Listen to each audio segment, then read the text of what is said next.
సంక్రాంతి పండుగ అయిపోయింది. రేపో ఎల్లుండో సిటీకి వెళ్ళాలి. ఏదో తెలియని బాధ, మనసు బరువుగా ఉంటుంది. అన్ని రోజులు ఉత్సాహంగా అల్లరిగా ఉండే మనం ఒక్కసారిగా నిశ్శబ్దంగా ఉంటాం. మళ్ళీ వెళ్ళిపోవాలి కదా అని. అప్పుడు మన ఇంట్లో మనం చూసే ప్రతి వస్తువు, మనం తిరిగిన ప్రతి ప్లేస్ చాలా కొత్తగా కనిపిస్తుంది.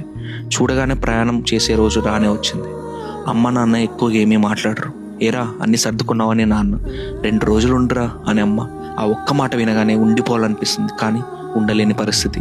బ్యాగ్ సర్దుతున్నప్పుడు అనవసరమైనవన్నీ కూడా తీసుకెళ్తావా అని 100 సార్లు గుర్తు చేస్తారు.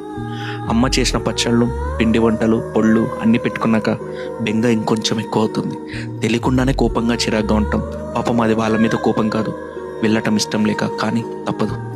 అమ్మ ట్రైన్కి టైం అవుతుంది, అన్నం పెట్టానగానే అమ్మ చేతి వంట ఇంకా ఎప్పుడు తింటాము అని చెప్పి ఒక ముద్ద ఎక్కువ తిని వెళ్తాం. ఎప్పుడు ఏదో ఒకటి అనే నాన్న కూడా జాగ్రత్తరా, ఎవరితో గొడవలు పడకు, చేరాక మాత్రం ఫోన్ చేయని చెప్తాడు.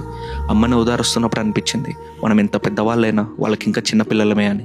వచ్చేటప్పుడు ఎంతో సరదాగా కనిపించే మన ఊరు వెళ్ళేటప్పుడు ఎంతో బోసిగా కనిపిస్తుంది. కిటికీ నుండి బయటకు చూస్తూ ఎన్నో జ్ఞాపకాలు గుర్తు చేసుకుంటాం. పక్కన ఎవరు మాట్లాడుతున్నా మనకు మాత్రం వినిపించదు.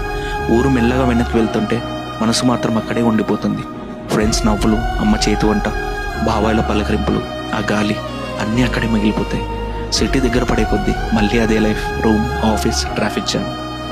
పండుగ ముగిసింది, కానీ బాధ్యతలు మళ్ళీ మొదలయ్యాయి. ఒక్కటి మాత్రం నిజం, ఇక్కడికి తిరిగి వస్తున్నామంటే అక్కడ మన వాళ్ళని వదిలేసి వచ్చినట్టు కాదు. మన వాళ్ళు మన మీద పెట్టుకున్న ప్రేమ, అభిమానం, గౌరవం అన్నీ మన